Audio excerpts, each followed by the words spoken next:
Welcome to a new episode of the International Comics Collective, only on UCPN.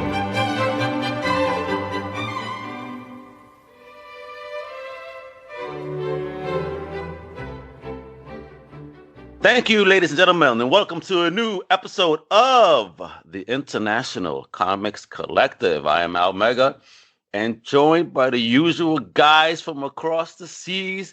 First up, indie creator extraordinaire, Mr. Dave Elliott. Hello. I'm happy to be here. And of course, the king of the Twitterverse when it comes to comic book chat and entrepreneur extraordinaire, Mr. Chris Buse. Hi, how are you today, guys and girls? I hope you're excellent. Man, it's a wonderful day. It's a beautiful day, and we're going to dig in all about comic books today, folks. And today's topic is an interesting one based on the recent revelations that happened to Mr. Tom King and being cut off from what was supposed to be an expansive storyline going about 100 issues in DC because of sales and whatnot. But now we're going to discuss maybe the history behind those extended runs. Are they good for the industry? Are they bad for the industry? Talk about some teams that went up in there. This is actually an idea provided by Mr. Chris Buse himself. So with that, I'm going to leave the floor to Chris to, start this wonderful conversation about the history of long runs and whether or not they're good or bad for comics. Chris, the floor is yours. Thank you, Al. Yeah, the reason why I suggested the topic, and it was a collaboration, Dave had a similar idea, was we all heard the news, Tom King is off Batman, issue 85, la-di-da-di-da. And we all heard the stories months, even a year ago, that he had planned a run for 100 issues. And I thought, 100 issues? He must be joking. 100 issues, one story to tell. That is a little bit strange. Of course, there are different beats in that story. We all know the famous issue 50 and so on. But that got me thinking. I mean, you have a creator who plans out a run for 100 issues. That is not a new thing. But how did it come about? Is it a good thing or is it a bad thing? And if you look a little bit back into the history, comics didn't start that way. Newspaper strips did. Mm-hmm. If you look at the old newspaper strips, the daily strips, of course, there was only one column of panels, or you had the Sundays, that was a weekly strip, but it was always, if you look at Alex Raymond, Flash Gordon, if you look at the Milton Kenneth runs, it was basically every week, every day to be continued. And when the comics started out, they didn't do that. If you think superhero comics, Superman, that was not to be continued. This was finite issues. Of course, you came back to the same cast. You like the cast. You like Clark Kent. You like Bruce Wayne, Superman. So you came back every month to the next Superman issue. But there was no to be continued, as far as I know. And then we looked at Marvel in the 40s when it was timely. These were all finite stories. Same characters came back every month, but it was a finite story. And I think it really came into play that they wanted to provide clean jumping on points. And distribution was surely an issue because you probably couldn't get every issue, so they didn't want the readers left hanging there. So that was also a conscious decision with DC. They said, well, basically, every time it's a new story, you start with a new story. There's no real continuity really there. At the beginning, there wasn't. And then we cut to the 60s, and then Stan started out with the Marvel Universe, with Jack and Steve and the other guys. These were also finite stories in the beginning. And I think that the change really came, as far as I think, it came with the Fantastic Four. He started in the issue 30s. It's a longer story about how the Fantastic Four lost their powers and how the Frightful Four took over, basically, and this went for a couple of issues. And then they really get it up. And if you look at the issues around 40, 42, 44, when the Inhumans come into play, you have the Inhuman story. And that Inhuman story basically finished mid-issue after a couple of issues. It's one story. And then the Galactus story starts in the middle of the issue. So we're going right into the next story. And it goes on and on like that. And then there's a cutoff. There's an issue that is a separate issue, like the famous issue 51. But then again, we are back to the multi-part issues. And the same with Roy Thomas, The Avengers. These were continued stories. We all know the famous run of Roy Thomas, how these stories were connected, how he was building towards something, and ultimately into a 10, 11-part story. So this is how it started, from my understanding. What do you say, Dave? Yeah, I think you pretty much got it. I mean, the germs of the continued story started right from the very beginning with Marvel. It was, you could see the way they built up even like subplots with characters, not the actual storyline, but Peter Parker, Aunt May, and that little sub storyline, and the Spider-Man relationship with J. Jonah Jameson was a continued storyline of such, but it was not the main story. It built up the way in the Fantastic Four. We built up to issue 4 when issue 3, I believe, when they got their costumes. The way that, like Johnny Storm ran off at the end of, I think, issue 2 and joined them again in issue 3.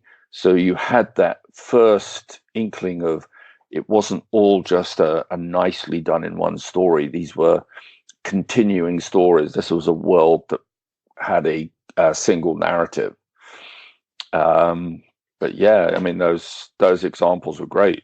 And I think that for the slightly older reader, that was kind of like a really like, wow, that's great. Oh, there's this great big story that needs to be told over, and the Galactus story was a great example of that. Was something that you couldn't put in one issue. It was like, a mega event. So I have a question. So as collectors from that time and readers, right? And when that format came into place with now, no more one and dones, but rather now the expansive storyline, at least it was still self-contained within the one title, unlike nowadays. And we'll get into that later. But did you think that hurt your reading ability, or were you really going after the books, when they were coming out? Did that entice you more, if you will? And were you able to find them all? For me personally, it enticed me because they make the story much bigger in scope, and there was a certain heaviness to the story. This was not okay. This is done in 20 issues. I mean, if you look at the DC, I don't want to wreck on DC, but if you look at the DC stories, it's basically always the same story. If you look at the Flash, for example, at that time, so there's a new villain. The Flash is beat by the new villain. Flash is down, figures away, I can do this with science, la-di-da-di-da, and then he comes back and beats the villain. And rinse and repeat. It was every issue was very similar in the beginning.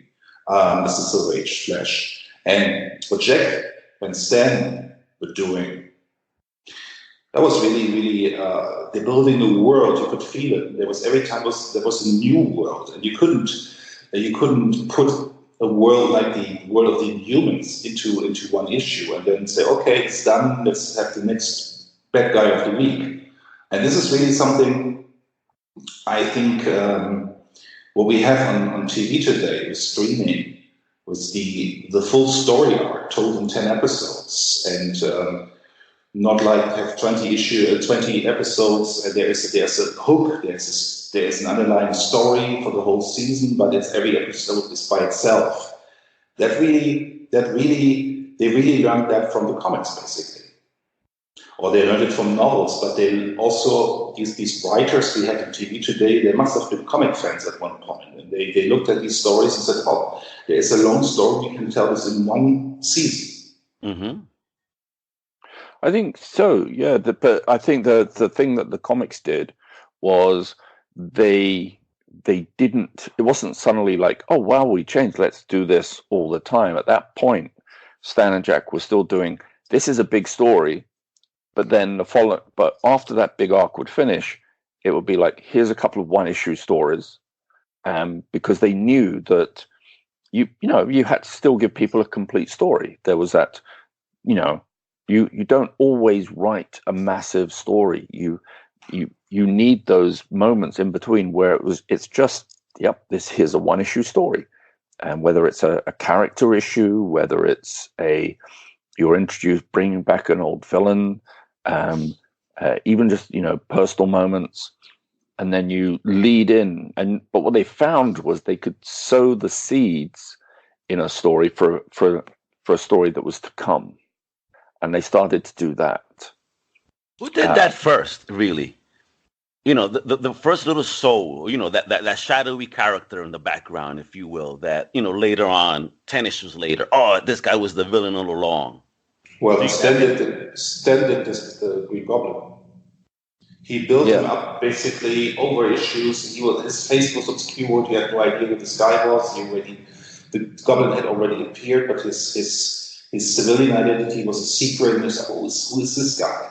And at that point, I think they hadn't even introduced Norman Osborn. And then they introduced Norman Osborn, and then they made the connection.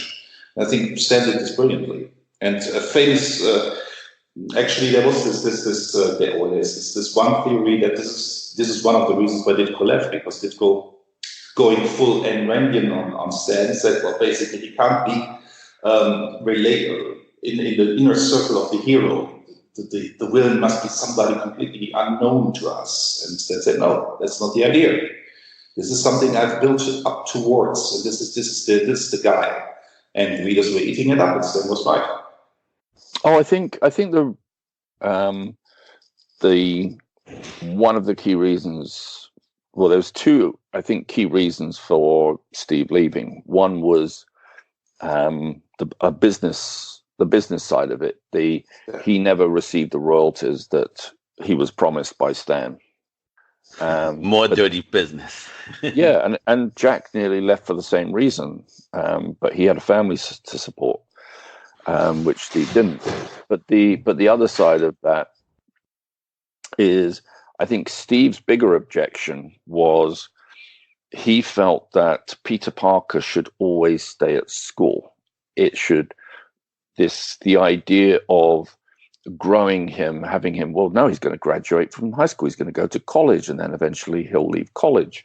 That was the thing that Steve felt, no, we should always be keeping this new audience. We should, because at the time, comics didn't grow with their audience. Comics were just something that, kids read for a couple of years and then went off and something else. And read real books. Real books, or just got on with life, focused on cars, girls, drink, adult life. Yeah. And so he just felt like, no, just keep Peter Parker at school forever. He was always going to be that. He was always going to be at school. And one of the things that Stan wanted to do was, he wanted to see Peter lose the glasses.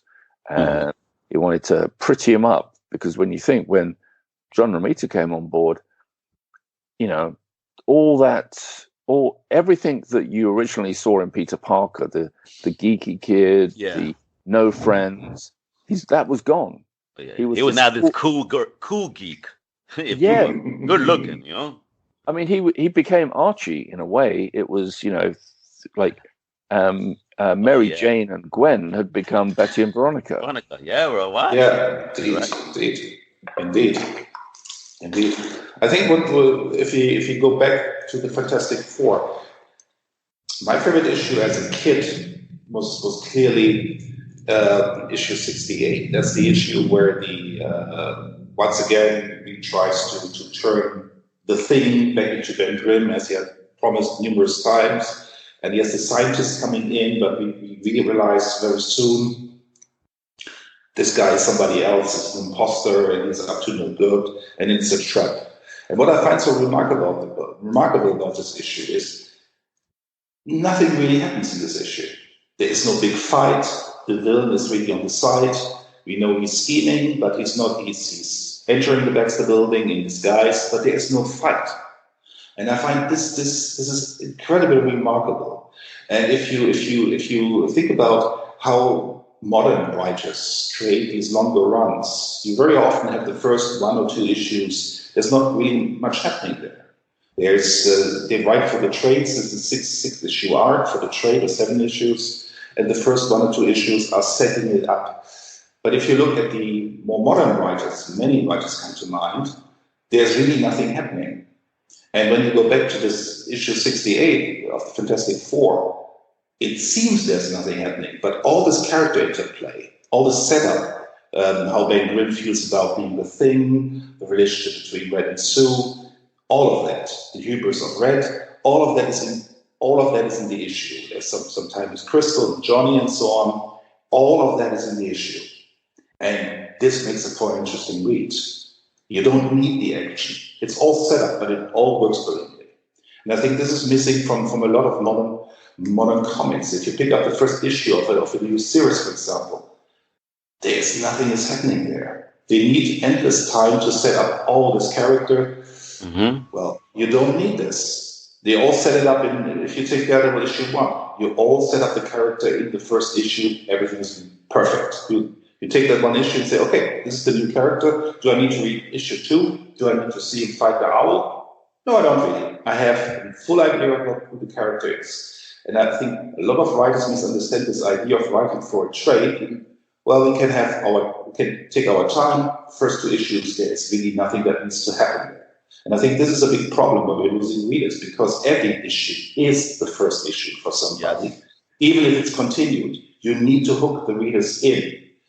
You can write a setup, but this needs to be intriguing. And this is missing from a lot of these longer stories. And why should I go into the next issue of this arc of a modern series if the first issue already is boring me to tears? See, I don't know if you guys agree, but I think this is just because of the modern reader that wants everything done, and plus the corporate involvement as well. Oh, well, if it's not a hit quick, then, it's not going to be given a chance. Yeah, but then you need to try hard in the first issue, don't you? Oh, absolutely. You should try hard on every issue, in my opinion. That's true. Absolutely true.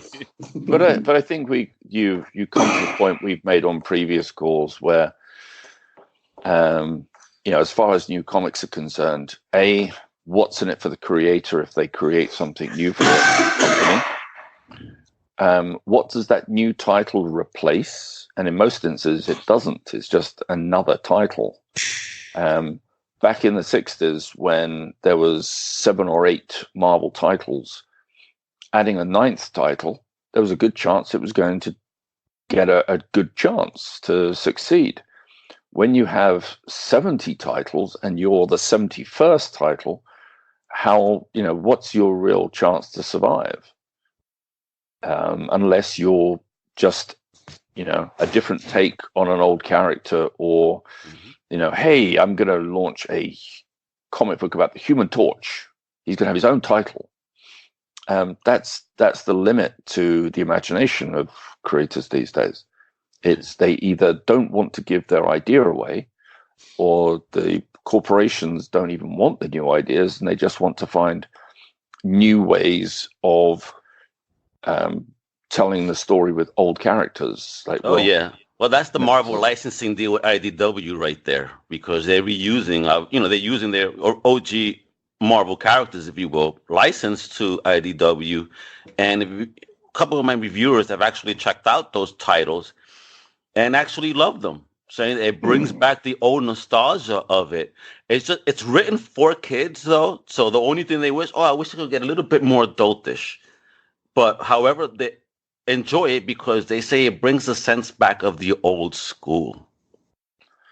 Yeah, but wouldn't that be nice if that was just like, I haven't read any of them, but I saw the Captain Marvel one advertised. Yeah. And I was like, well, why not just have that why can't that just be the Captain Marvel title? Why, the idea of, you could do a mini series of a more mature story involving Captain Marvel, but again, I think we're just facing this is like oversaturation. When we were talking on our last call about the idea of just, why can't Captain Marvel just have a mini series each year, like 6 issues, and take 6 months off, and where you promote the graphic novel that you've just serialized for 6 months, and then launch another one the following year, or just straight out do a graphic novel a year of Captain Marvel, and that's it. I think that it's just overkill. We just oversaturate things, and we always take things too far. And the to be continued is a great example where it was great to have in a comic. Oh, it's a 2-part story. Wow, because it can't be told in one story. And every now and again, you've got, wow, it's a 3-part story, but wow, this is fantastic. And then you have that 4th issue as the, wow, well, what did they do the day after they saved the universe type of story? And now there is no break. It's like there is no beginning and no end. We've got lots of middle, but no beginning and ends. Well, here's the beginning and end from a pretty long run. All right. And this is actually one of recent memory, if you will. The Brian Bendis, Mark Bagley Ultimate Spider-Man run. No interruptions, 115 issues. Right. That's a very good example. And that is a story that comes to a conclusion. That is what they were allowed to do in this Ultimate Universe. They spoilers, killed Peter Parker. And that is how the story ended. That's quite interesting, isn't it? Yeah. Absolutely. So you think that that's something that could still be done nowadays? Because again, Tom King just, he announced his attempt. I don't know if DC had promised that was indeed going to happen, but with the recent revelations, and obviously saying that it's sales, but then at the same time say, okay, well, he won't continue, but his story will continue in the Batman Catwoman mini now. So there's always been a mini. So there always been some type of mini series or outside story from the main title, maybe. Yeah, and even more so, he's co-writing the new Gods movie. So he's still the darling of WB and DC. So there is no real rift there, apparently. Maybe he's not happy about being taken off the book, I would think. But wait a minute. They announced that. Wait, not to interrupt you, but check this out for a moment. So he gets announced for the new Gods, right? As being put on the Spider, but then DC also announces that he's off the book. Could it be that maybe they see a conflict of interest there or something, and they maybe took him off for that reason? Well, no, he's doing the Batman Catwoman book. Yeah, but that's going to be a mini. I don't think it'll have the same pressure flow that the Batman did, because the Batman was coming almost every 2 weeks or every 3 weeks. The series. I think what he was gearing up to this Batman run was he wanted to do something very controversial with the character. He wanted to change the character. This is what I got from his tweets and from his interviews. And I think at the end, somebody in WB said, well, basically, we want to put out a new Batman movie. And even though we are only selling 85,000 issues of Batman and nobody really cares, the news media will pick it up. Remember when Robin died, the news media picked it up. And I don't know what he wanted to do with Batman, but it coincides with all this build up to the new Batman movie. And they said, well, basically, no, we don't want to have that. End of the story. I was really hoping he was going towards, building up the Batman 2 story in a sense. Gets married with Catwoman. We're going to get a Huntress down the line and all that. Totally. That didn't happen. Because, again, what was it? Final Crisis, Again, if you go back to that story, it explained the world of Commandy at the end of the series. Essentially, it was all about that, Earth AD. So I was hoping that they would have been going towards that route. And hey, whatever. I could understand David mentioned how 50 just didn't deliver the goods as people expect. Yeah, definitely. And sales dropped. Yeah, I mean, I think the reaction to Batman 50 was possibly the same reaction as Disney had to the Han Solo movie. It's the only that I think maybe that was the Han Solo movie was the reaction to Last Jedi. It was where people just didn't go to the next.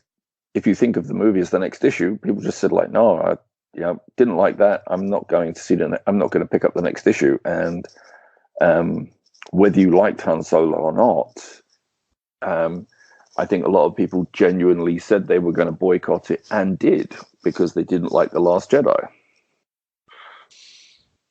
I think people kind of lost. Go ahead, Al. I'm just saying, Star Wars fans kill me. They are so passionate about their properties with the boycotts. It's insane. I think more so than comic fans. Just want to say that it's insane. Well, there's more. It's crazy. I think there's more Star Wars movie fans than there are way more Star Wars movie fans than there are comic fans. Yeah, maybe, but I'm sorry, Chris. You were going to say. I think it's basically it's not an organized boycott. I would say the same as Solo. I mean, the movie didn't look appealing, and then you had a movie that was not interesting, like The Last Jedi, or you didn't like The Last Jedi. You said, "Oh, I don't want to watch the next one." And it's the same with the Batman. I mean, at a certain point in time, you say, "Okay, well, issue 50, I didn't like that. Why would I go into issue 51?" And I keep hearing a lot of people don't like it. I'm not going to continue buying it. And this is how it happens. This is how we lose readers. See, my team is split on that run. Some say that they've made Batman an interesting character with the depth that Tom King is bringing, to Batman, while others are like, this is not a Batman book. This is too much. But when you have that division, when you have that much division between two groups of people, as I think Chris was alluding to, you build up a big run, and if it doesn't deliver, it becomes a jumping off point. And when people jump off at a higher rate of people jumping on, it impacts. And if you don't have titles that people can jump to, like, I'm going to drop this, and then you go, and then so let's just say you just you want to pick up something else. Well, you have the same problem. How do you get into another book that, like, you want to read another comic, but how do you get into it? Yeah, the jumping on point is kind of almost missing nowadays. I think that is exactly what I wanted to talk about. I mean, I sort of left reading comics on a regular basis at the end of the 80s, and I came back in the early 2000s, and I wanted to come back to the X-Men. And I picked up a few issues of the X-Men, and there was the stories when everybody was mourning that Kitty Pryde was gone. Remember, she was in that bullet, and she had faced into that bullet in the Josh Whedon run. But when I read those issues, there was no, we told you that story in Astonishing X-Men 25. There was no information where I could say, okay, I want to find out what happened to Kitty. And there was nothing from editorial in that issue I picked up from the X-Men, from regular Uncanny X-Men, that said, well, basically, if you want to find out what happened there, go back and pick up issue 25 or 24 of Astonishing X-Men. And I was lost. And I think this is a big problem, is these overarching storylines. In the past, there was always an editor who told you, okay, this character, we might not know who this character is, but look at issues 5-6 issues ago, we introduced that character. And I think what a lot of readers are missing when they want to jump on is, tell me the essential issues I need to read and where I find them in these scattered runs, because they always start with a new number 1. So what volume is it we are talking about? Is it X-Men volume 7, 8, 9, where I can read these issues? Because I want to catch up. Help me there. And there's nothing from editorial. And I think that's a huge mistake, because everybody looks at one issue. I have no idea what's going on. Okay, I cannot continue reading this book. Yeah, you'd think that with the advances in digital comics, you'd think that there would be a great place there to boost sales of digital comics by doing something like, this is an important issue to read, and before reading it, we recommend you read these other comics. And here's links to them, and if you buy them all, they'll give you a discount. You can buy all the back issues of these stories for half price for the next month, so you can catch up on the story. I love that idea, bro. Actually, that would make total sense. Or like remember in the Grant Morrison run, he was referencing a lot of Batman stories from the 50s, and DC put those out in trade. And said, if you want to read those issues that Grant Morrison is referring to, buy this trade. Yeah, they need to just do more of a marketing effort though when they do stuff like that. That way, kids can latch on. They should have done that with. They should have done that with his All-Star Superman. They should have actually released a couple of volumes of Superman books so you knew all the references he was making in All-Star Superman. In that, so you knew who Steve Lombard is and everyone else. You knew what that was. Absolutely. Maybe now somebody listens to this, and that's exactly what they're going to do next. So when we see it in a couple of months, please make sure to make the check out to the International Comics Collective. Well, I wish they'd done that with Mr. Miracle. Oh yeah, definitely. You want to talk about groups or somebody that also had a nice run. I mean, this is a 5-year team, but you can't denounce the team. You got to talk about the team of Ennis and Dillon on Preacher. Let's say, for example, again, Chris's example of, they had those 4-parters that you could just read and enjoy, but they had the underlying tones throughout and where you could go back. I mean, it's a relatively short, less than 100 issues, the run, but how do you think how they worked? Have you guys read the Preacher run at all? Well, I think they're two different things. And I think that one of the things that we need to think about with comics publishing more is, when people talk about mature adult audience or mature audience comics, that's what I think of. That's Preacher is right there, square and center. Sandman as well. That's that run. Those are those books.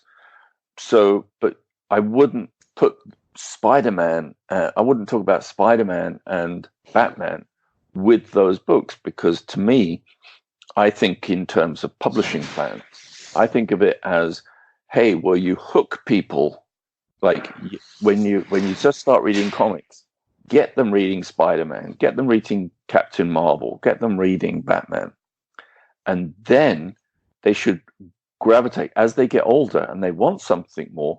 Go, oh, you should read Preacher, you should read Hitman, you should read Sandman. That's the type Hitman of thing. Was amazing. Yeah, but that's the type of that's the approach people should think about.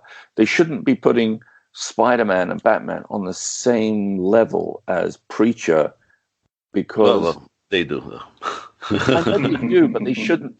See, this is the problem with comics. This is what I see the problem with comics, is that you're trying to produce a Spider-Man story for the same reader as Preacher, and you shouldn't be. There's nothing wrong with doing a mini-series about Spider-Man that's a grim, gritty storyline, like the current life of Spider-Man that's out. People are loving it because it's kind of very mature as opposed to what they are currently reading.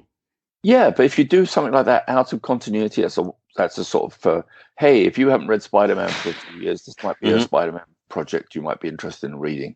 Finite, uninteresting. But if you're just starting to read comics, you want to, and you've just seen the Avengers and you're anticipating a new Spider-Man movie, give them something that they can read and done in one. And I think that when I'm thinking now about when Chris opened this whole conversation, and he was talking about newspaper strips being, continuity based. Yes. Let's not take the comic strip out of its place. The comic strip was in a newspaper. That newspaper had 2 or sometimes 4 pages of comic strips cartoons. Yeah. So sure, yes, you read Flash Gordon, which was continued, and you read a couple of other strips that were continued, but you also had lots of gag stories that just ran complete in that issue. And if you think of those sections as an anthology, so yes, you had those, I wonder what's going to happen. Oh, man. Oh, great. That's what happened with so-and-so. But, there's another cliffhanger again. Oh, man. But you had other comics to read that were self-contained. So your overall comics input was balanced because you got complete bits of things, but then you had a couple of continued. And that's changed now to, there is no self-contained bits. It's all continued. There's no small chunks to read. So if you have your favorite character, people say, oh, go and read something else then. But if you have someone who wants to read Spider-Man, they don't want to read a kiddie Spider-Man story. They want to read a Spider-Man story. And if the only thing is some sort of, oh, here's Spider-Man adventures just for you. And, like if IDW is doing basically young kids comics, overall, they might be good, but wouldn't you actually, there's that whole thing about it. Well, it's not quite the real Captain Marvel comic, is it? It's not quite the real Spider-Man comic, is it? It's light. It's Spider-Man light. Yeah. Well, you want some Spider-Man stuff, folks? Because we were on the topic of the newspaper strips, right? I don't know your access to this. However, there's a little newspaper when I go to New Comic Book Day, on Wednesday. It's called Comic Shop News. Yes. Comic Shop News features the Spider-Man newspaper strip written by Stan Lee. And each issue features 6 daily strips in full color. Interesting. Chris, have you never seen this before? No, I haven't seen the magazine, but I know the it's not even a magazine. It's a little foldable newspaper, if you will. Newspaper strip. This is like maybe 4 or 5, 6 pages, I believe. Yeah, but it includes the story. It gives you information of new stuff to look for, and at the end of the month, they give you an outlook of everything that's coming out the next month. Oh, that's Comic Shop News. Great. Comic Shop News is great. I mean, I think it's Al Biggers who puts that together. And what do you think of that comic strip? And them doing that, using some old stories, but bringing them to life in full colors as such. I mean, for me, this would be so collectible. I remember the first one. I still have it. Yeah, no, I think it's because it's a giveaway. The retailer buys a big bunch of those to give away in their store, so everyone coming in has an idea of what's coming out over the next couple of months. Sometimes there's a little interview with a creator, a spotlight on a couple of books, maybe a preview of a title. Yeah. I just wanted to throw that out there, called the strips. You started bringing me back. I'm like, damn, I love this little strip when I go pick up my stuff. Yeah, I mean, interesting. Well, that takes us back to, the missing link in what Chris was opened with is the very first comic books were just collections of the strips from newspapers, and they were just cut up and reformatted so that they told a comic strips story, and then they started originating new stories. Now, are there any creators that you could think of that maybe overstayed their welcome, or it was good that they stayed on? One of my examples I'll bring out here is Dave Sims. He did Cerebus from December 1977 until March 2004. So, 300 issues, series plus. Do you think it was good that he did them all, or should he have brought in talent at one point? Do you think one creator on a book makes something stale? I mean, I'll start off with Dave here. No, I think that was great because it was his. He created it, he drew it, and it was very personal. Why should everything? This is this thing that I feel that has stagnated a lot of comics, is that everyone, like particularly corporations, value the actual idea and not the creators of it. So it's the creators are interchangeable. The creator is second to the actual creation, or third even. It's wow. You see, and sometimes it's just, I could think of it sometimes outright disrespectful when you see a creator come on to a title and just ruin, wow, you clearly haven't read or understood what the previous creator was saying, but you just decided you're going to tell your story anyway. Yeah, that's what I really what I really find very annoying, basically. And I was just watching a video about the history of Godzilla movies, and there's a new Godzilla movie out. And what I had not known was that when they did the first American one, as Roland Emmerich, my countryman, he basically said, well, forget all the other movies. I do my own thing. This has nothing to do with Godzilla. You only call it Godzilla. And I find this highly disrespectful. And the movie flopped because he was pissing off the whole fan base. And I never understand when a creator comes on a project and says, well, basically, oh, those 50, 60 issues of Tom King, oh, let's undo them. And this is not how this is lazy writing.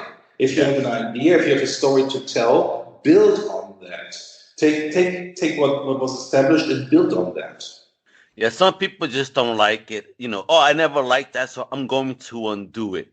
And that kind of sucks. I hate that. Respect the past. I agree 100 there, or at least build onto the past. I think, again, Jeff Johns, I think I said it before, Jeff Johns is one of my favorite because he likes to use the history. He doesn't change too much, but definitely adds on in a fun way. Yeah, at least in my opinion. No, I agree. Just if there's a story you need to tell, rather than just forcing other characters into that story, just tell that story with new characters. And if your publisher won't, and if DC or Marvel won't go for that, then it means that your story is not that good. So that's Watchmen, because instead of using the Charlton characters, he said, all right, let's use these throwers, or that are similar to Charlton in a sense. No, yeah, but it was. Yeah, he had to, because DC didn't give him the green light for the Charlton characters, but it made the story better, actually. Yeah, well, I'm looking forward to the show, so let's see. I hope it's... Oh, really? Isn't it a similar thing with the show? I mean, I've only seen the trailer, and the trailer already pisses me off. Because the trailer is basically misunderstanding the whole, from just me reading the trailer. Yeah, but let's just see. Maybe they use that to throw us off. You know how some TV execs are, and hopefully some of these guys were fans. At least I hope. You can be a fan and still misunderstand it. Look at Zack Snyder's movie. I mean, it's an interesting movie, but if you listen to Zack Snyder in interviews, especially about Watchmen, it's painful how he misunderstood the whole series. Well, not everybody's gonna be a Crusaders or an Alien, all right, bro?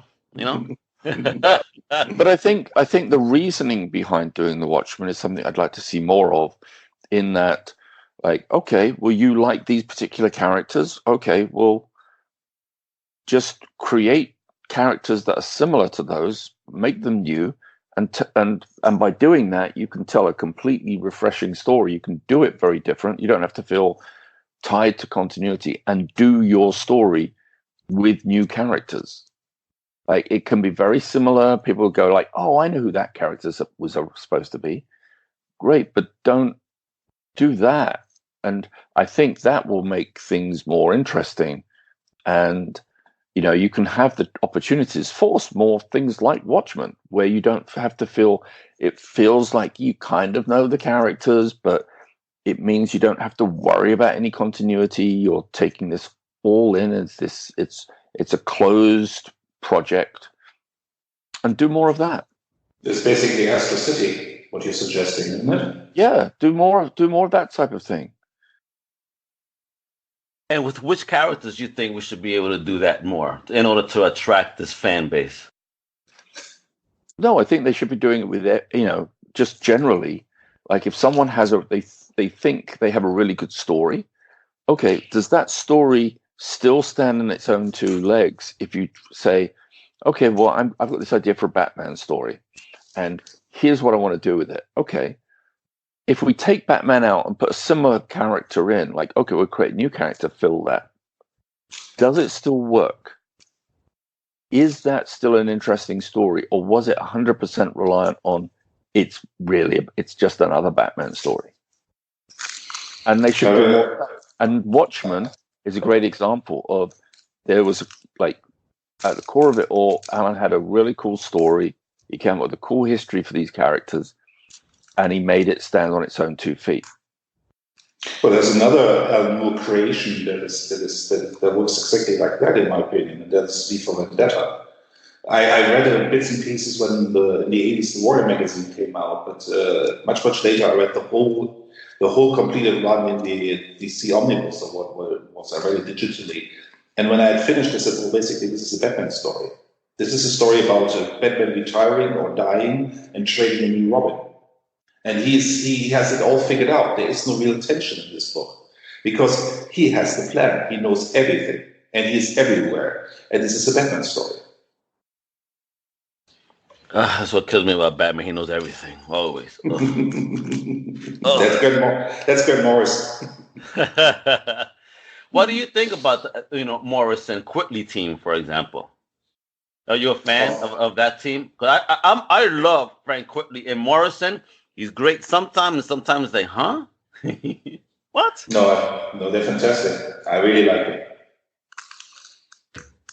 Dave, we're talking about obviously, long runs, maybe even long creative teams. Who to you is probably one of the best creative teams in comics that had a long run? You mean outside of Jack Kirby and Stan Lee? Yes, outside of them. Because I know those are your boys and you love them to death, but there's got to be somebody outside of there that you could say, okay, these guys aren't too bad either.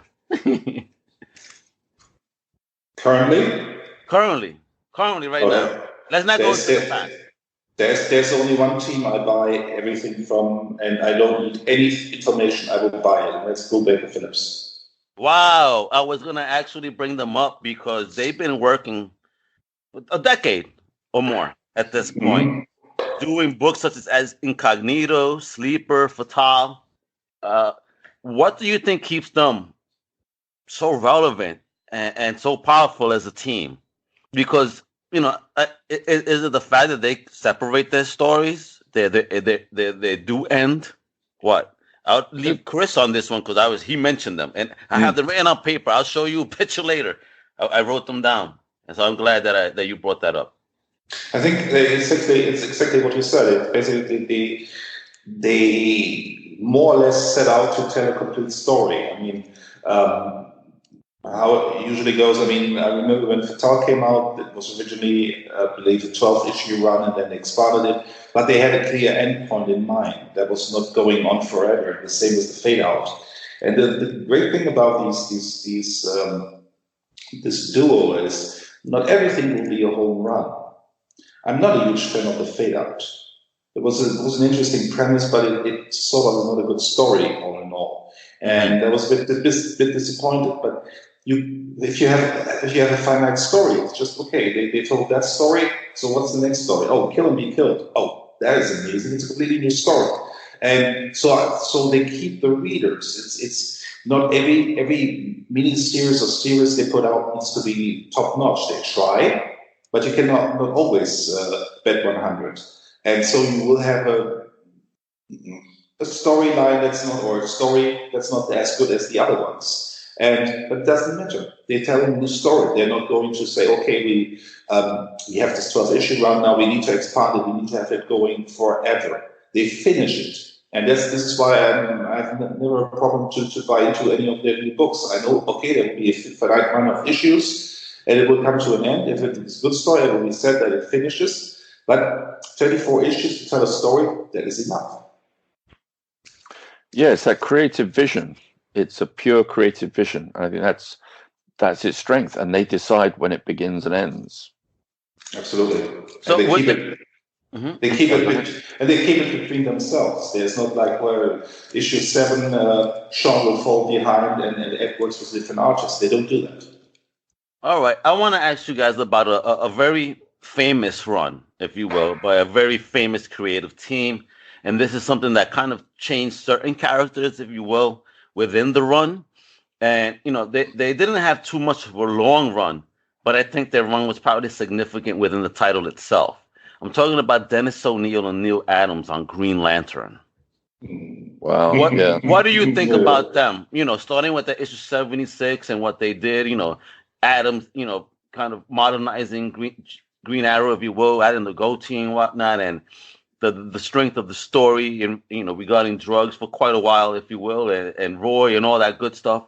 What do you think? Do you think that they were a great creative team that shook up the title to make it interesting again? Well, yes and no. They certainly tried to shake up the title because that was the mandate, because the book was not selling. But if you go back, I mean, if it's not only nostalgia, looking at those issues, but if you go back and read this again, and I've read it several times, it's really, really bad. It's really, really bad. The writing is really wrong. The characters are very wrong. The intention is there, and they really want to go with the times. But if you just, for one example, they are all about this awareness and pollution and themes and empowerment, da da da da. And if you look at how Black Canary is portrayed in the series, it's atrocious. It's atrocious. And she's basically almost the victim. She has nothing really to do. And it's a really very bad run. The only reason we come back to it is because of the fantastic art by Neil Adams. But the irony is, and I will say this to the defense of Daniel Neal, is he came back to the book with Mike Grell, and those issues are really good. What about you? What do you think? Because again, we're talking about runs. So this is obviously this is a classic Green Lantern run. It was a long run, but it got shook up, eventually with these guys. What do you think about that, Dave?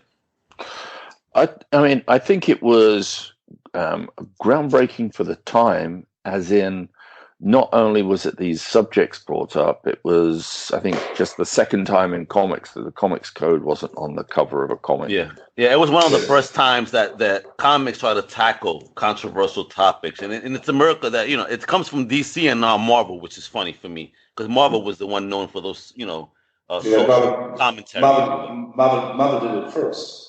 They did the social commentary. Yes. No. They did the drugs first. That was really? Spider-Man. This is one of the first examples attempting to. Yeah, that made with Stan bitter because, well, not really bitter, but he found this very interesting because he had he was asked by a government organization, I don't know who that was, but they asked him if he could run an anti-drug story, and he ran that in Spider-Man, and so you can't do that. And Martin Goodman said, well, we don't care, take the comic code off for those issues. And then Green Lantern did it again. And they got a recommendation letter from the mayor of New York or Chicago, whoever that was, and they made it a big thing. And Stan did it first. Yeah. No, Stan did do it first. I think that should be the name of a podcast. Stan did it first. Always. But as far as the Green Lantern, Green Arrow run, it was two characters that weren't selling well, and it's that thing of you had a very, for the time, cool run. As I agree with Chris to a certain extent that doesn't quite hold up, but then when you look at it, it's like, well, considering who did it and what time, because you have to look at what came before it.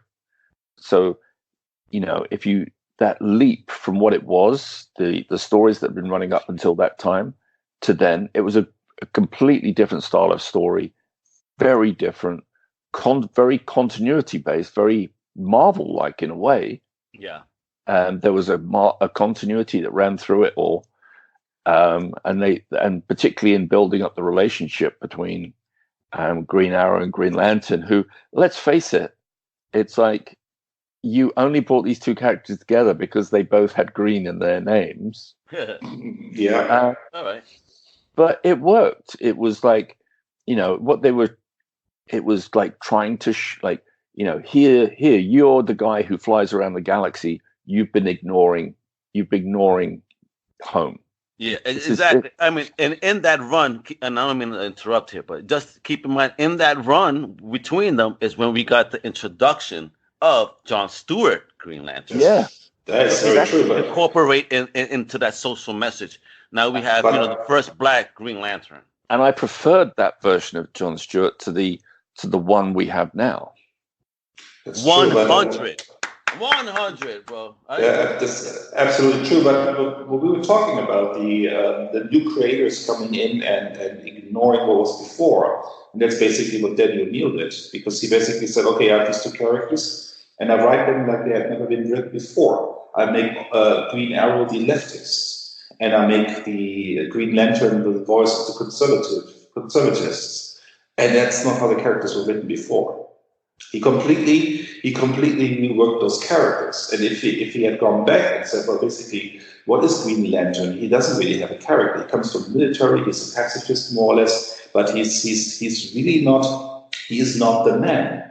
He's a working class bloke. Yes. And wouldn't have been more interesting to portray Green Lantern as the point of view character for the reader, as the everyday man. And have Green Lantern and Green Arrow educate the everyday man about all these topics. Instead, they were constantly fighting because Green Lantern apparently was so conservative, which is total nonsense. Yep. Well, actually, it's not when you think about it. If coming from America, the kind of guy who, if you'd served in the military or come from that sort of background and join the military and become a fighter pilot or test pilot. You probably were more likely to lean towards being a Republican, and not a Republican as we know it today, but as a Republican as we know it back then. So you probably were more conservative because, think about it. If you're a test pilot out in Nevada, your chances of you coming across, you wouldn't be coming from a very ethnically diverse area like, say, New York or Los Angeles. Mm-hmm. So you probably would be a white working class Republican. Yep. And Nevada's a long history of being, Republican. So, and that's where he came from. Whereas I think it worked quite well as Green Arrow being a bit of a lefty, and I like the fact that what they also did with Oliver Queen was he used to be like Bruce Wayne, was a millionaire playboy. Mm-hmm. They took it all away from him. That's true. And they so stripped them down. So both of them become face to face with the real reality of what it's like to live and be in an America and getting to learn America of, and the world. So I think it worked. It did work quite well. Where obviously, as Chris pointed out, there's not too much that, particularly when you get a little preachy, it doesn't hold up so well. Yeah. But it was definitely a very interesting period in comics, and for the ability to at that time tackle some of the issues that they did. I still take my hat off to them in that run. Sure, it was still. I mean, it was a quote unquote daring run for its time. But that's the thing with historically when we look at comics and we keep looking back, and I think when you look at Marvel Man, Miracle Man, when it took so long for that strip to be legally reprinted. There was the anticipation from everybody was like, oh, I can't wait to read this. I can't wait to read this. And then they read it and was like, what's the fuss about? And a lot of that was because at the time when it was first published, everyone was like, wow, this is amazing. And then people ripped it off. People riffed on that, built on that idea and concept of doing it. So by the time it's actually reprinted properly, everyone's like, I don't understand what the fuss was about. Oh, I hold a very different view to Miracle Man.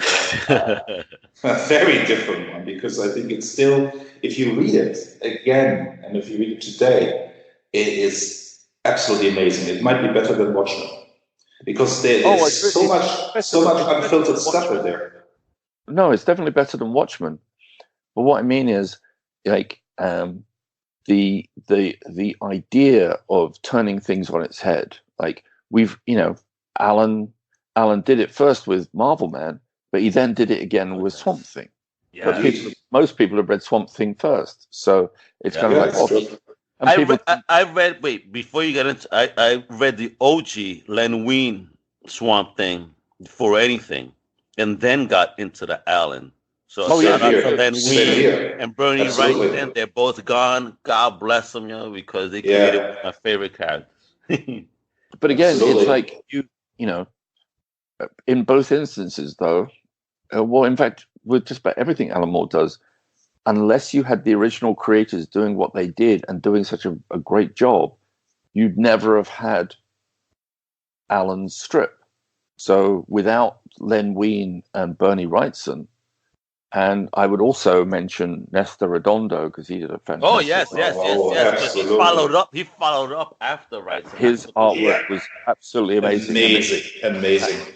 And it was, and I just, in many ways, I feel sorry for him that he had to follow Bernie Wrightson, but he did a great job. Be honest, Bernie. Absolutely amazing artist and still underrated today.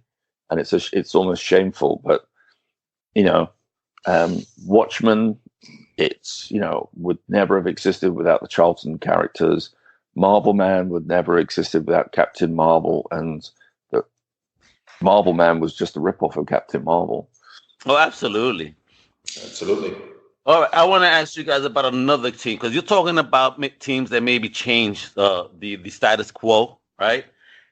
So we got to mention this team here, and I want your thoughts on this because their run was historic at the time. It's a DC book, and it was competing against the X-Men and basically almost killing them. I'm talking about Marv Wolfman and George Perez, New Teen Titans. What do you think about their run, how long it was, and the impact of the status quo? Because they changed, a lot of the Titans mythos, and added onto it, if you will. Marv Wolfman and George Perez should be up there with Chris Claremont and John Byrne. Absolutely. Both of those runs, it was amazing, and I think that for the first time, really, like if you look at DC Comics, they tend to be, all their characters are older, more mature, more statesman-like, if you like. And what Marv Wolfman and George Perez did is it gave them a group of teen characters that they could build on and bring in a new audience with, which DC should be eternally grateful for. Absolutely. Chris, did you read that particular one or had any interest in it? Not just the New Teen Titans, but also their huge impact on their label-defining Crisis on Infinite Earths. Absolutely. And I love those issues. I remember when I wrote the first issue, the new Teen Titans in the 80s. This was groundbreaking stuff. Not the first couple of issues, but when we get into the more adult, quote-unquote, adult storylines, the Judas Contract and so on, this is groundbreaking stuff. This is stuff you couldn't do today. It was so groundbreaking. My favorite Marvel DC crossover is the X-Men Teen Titans one by Chris Claremont and Walt Simonson. Oh, that's classic, dude. Absolute classic. Absolutely. And the first time we saw that, which is fantastic, And it's beautiful. Like, Terry Austin inks on Walt Simonson. Darkseid as the big villain I loved it. Absolutely. Simonson's a beast, and to see a Simonson Darkseid, right? Yeah, amazing. Yeah, absolutely. Now, do you guys have any other thoughts on long-term teams on the book, on whether or not it hurt it or was good? Because there's also another team. This is more of an independent book, if you will, but the team of Jamie Hernandez and Gilbert Hernandez with Love and Rockets. I know it's more of a cult indie classic, but are you guys familiar with that title? Oh yeah. All right. So Dave says, "Oh yeah." What do you think about that? These two, fan working together, and this title, even to this day, we still hear about it, and they try to do new things with it. But how many creators could boast, things that they have a band named after their comic? No, but this is the thing, though. This is why, this is when people talk about like why comics are great. Like I think of things like Love and Rockets. It's like nice. It was such an amazing comic at its high point. It was just that would come if every time a Love and Rockets came out, that would be the top of my reading pile. Consistently good. But, you're number one. See that? I love that. and this is why, like, dear God, I hope that no major company gets their hands on Love of Rockets and decides, hey, we're going to put this writer and this artist on it, and we're going to, I hope that, to pray to God, that never happens. But we just gotta hope that Jamie and Gilbert don't sell those rights off like that, so it does happen. Chris, are you familiar with that title at all? Because not all right, but you better check it out. Yeah, I will. But before we go, there was another title, and I know that this goes into the adult, like Dave mentioned earlier, but this was actually a pretty long run, and I'm hoping to see this on TV or film one day because it's excellent. It was different. It was entertaining. It was engaging. I don't know if either of you had read this particular one, but I want to shout out my boy Hans Arunadigi for putting me onto this particular storyline because I ignored it for many years. And I'm talking about 100 Bullets from Vertigo. Yeah. Brian Azzarello and Eduardo Rizzo. I mean, these two guys, I think, are amazing together because they've done other work besides 100. But 100 was a long run. And it had a beginning, middle, ending. Done. Many of you read this and thoughts on this particular team? Oh, love that book. And the covers by Dave Johnson were amazing. I haven't read another. No? Oh, my God. Chris? That's... yeah. Dave, we got to teach Chris. I know he loves DC and Marvel a lot. But we got to teach him to get into the side titles. 100 Bullets is a DC title. It's a Vertigo book. It's a Vertigo, exactly. It's under the DC wing, yes. But when people see Vertigo, a lot of them don't associate DC with Vertigo. Unfortunately, it's just because when they see the label. Because Vertigo is so big and DC Comics is such small print underneath it. But that's another run, Chris. Chris, if you love Brubaker Phillips, I think you're going to love this. I like Rizzo's Batman work. I've read those and great. I would actually go so far as to say that without 100 Bullets, I don't know if Brubaker's books would have been as well received. Oh, you know what? I could agree with that because after I read 100 Bullets, man, then I could dig a little bit more of the Brubaker Phillips family. Yeah. The way that Brian Azzarello and Eduardo Rizzo did it was awesome. I mean, but I'm just a fan of Brian because when he changed the mythos on Wonder Woman during the New 52 in a positive fashion. And actually, you're not made from clay. You're the daughter of, so-and-so at X. I don't want to ruin it for people that haven't read it. But that New 52 run by Brian Az from Wonder Woman, it's great because they knew how to utilize the mythos. I don't know if you guys agree. And it was a long run with Brian Azzarello doing it, so it was great. That was a very good run, and it was about the time I stopped when he stopped was about the same time that I stopped reading DC Comics. There you go. See, a lot of people shit on New 52, but New 52. That Wonder Woman run is great. The Swamp Thing run is great. The Animal Man run, fantastic. And even that little Frankenstein, Agent of Shade. That was right there. I love that. Awesome. Yeah.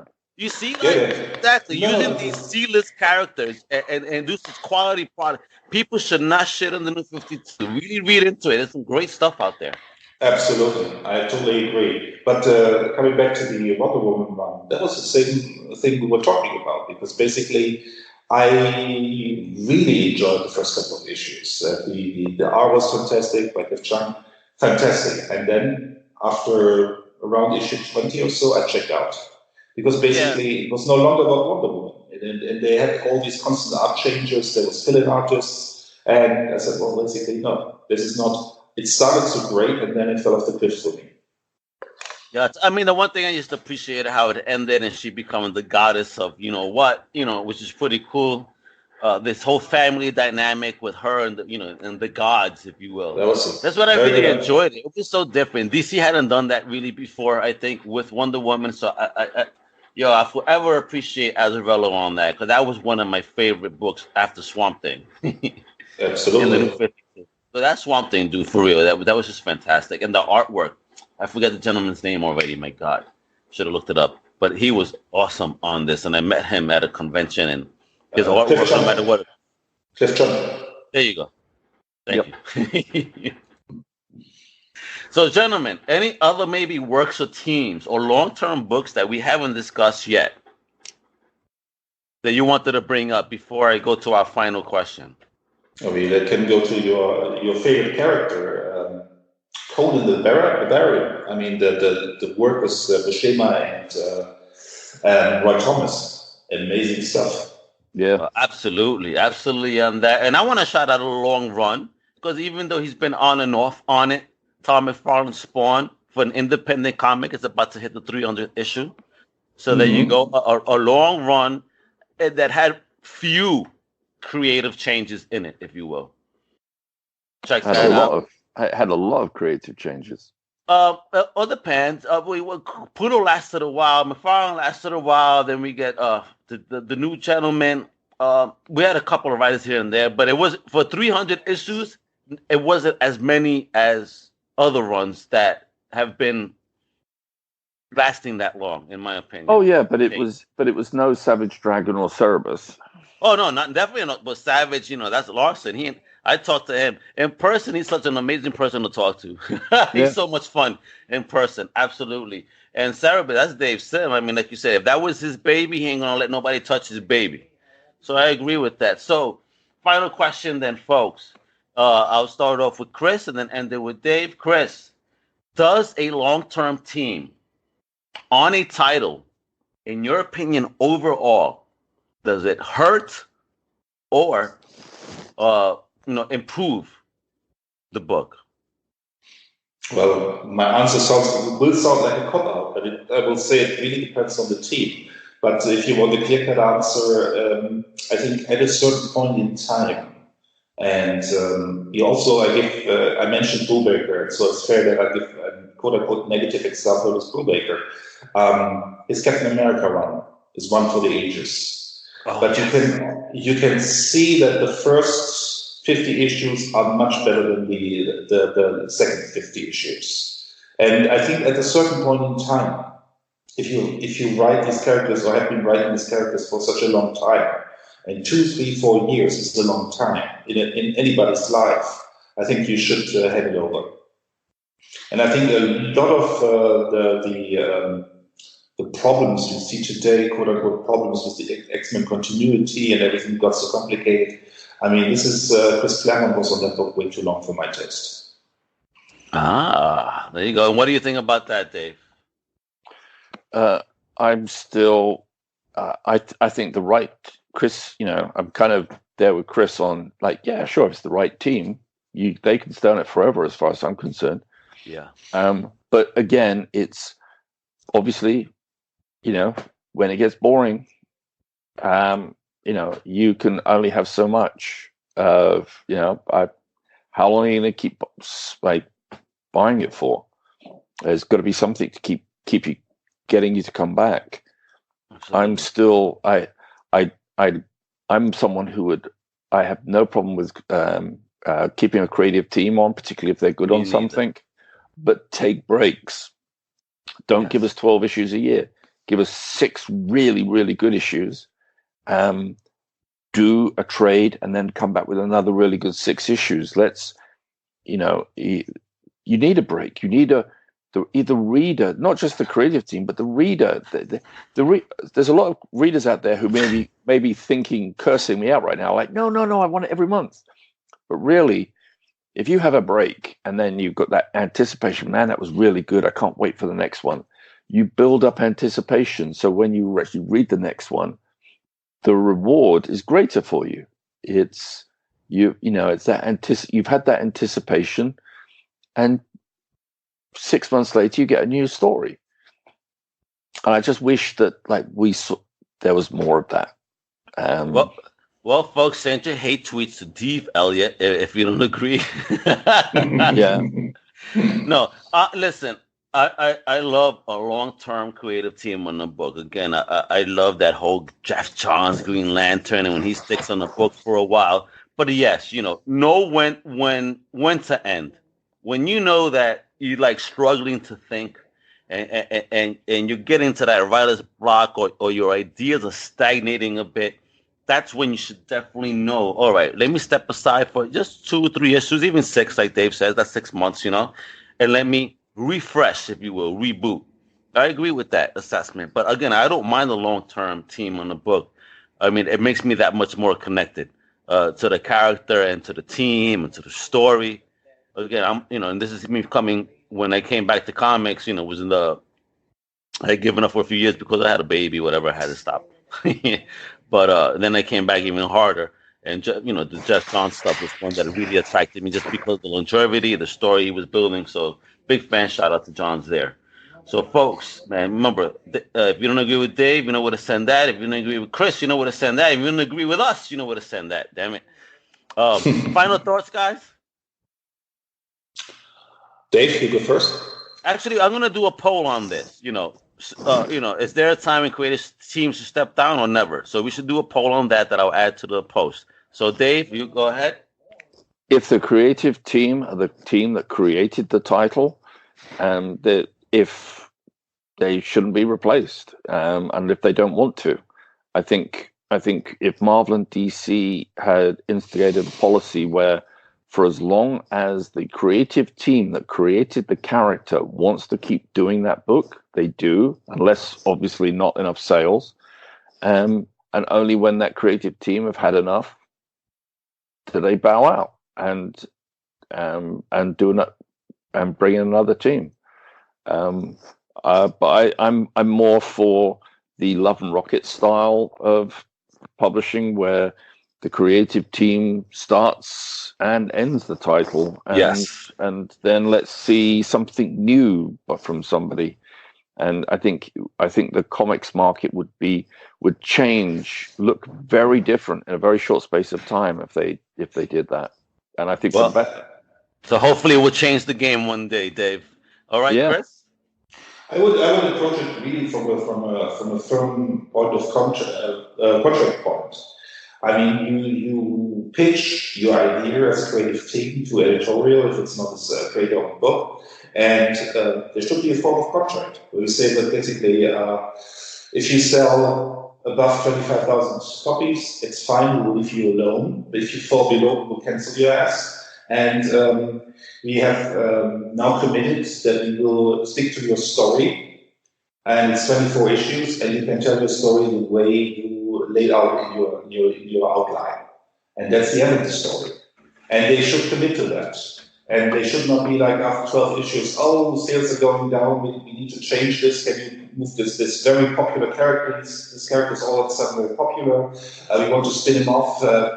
Change your story so that this new character gets more of the spotlight. Don't do that. Let the creative team tell the story the way you committed to it. The only, as Dave said, if sales are not viable to continue, well then cancel it. But define the point before. Let the creative team know you have a commitment to them, and let them tell their story. It's like you like a publisher. You don't agree when you are a writer. No publisher will say, well, basically, let's put out the first 2, 3, 4 chapters of your book, and then if the book really sells, then you publish the next couple of chapters. No, you agree to publish the whole book, and if it's a complete run of 24 issues, you agree that you put this out unless it doesn't sell. Well, there you go, publishing industry. Listen to that. Actually, those are very good ideas. All right, so gentlemen, I mean, we're talking over an hour over here. I'm pretty sure the fans are going to have a lot to eat up here and discuss with us, hopefully on our social networks via Twitter, Facebook, and whatnot. So with that, do you guys have any ideas for the next show? You know what? Or maybe we should just poll the listeners. What do you think? Yeah, yes, please. So we're going to do 2 polls. We're going to do the poll of their thoughts overall on creative teams lasting on a book. And then the next poll is, what we should discuss next, and we'll come up with certain topics to see what the winner is. And obviously, you'll find out on show day. So with that, I'm Al Mega with Dave Elliott all the way from the UK. Yeah, bye, folks. And my homeboy all the way from Germany, my man Chris Buse. Bye and have a great Sunday. And I'm Al Mega all the way from the East Coast of the United States. I thank you for listening to the International Comics Collective only on Undercover Capes. And hasta la próxima, mi gente. Have a blessed. This is an official Undercover Capes podcast. Thank you for listening to the ICC and Undercover Capes. Make sure to visit our website, undercovercapes.com, and also visit the International Comics Collective on Twitter.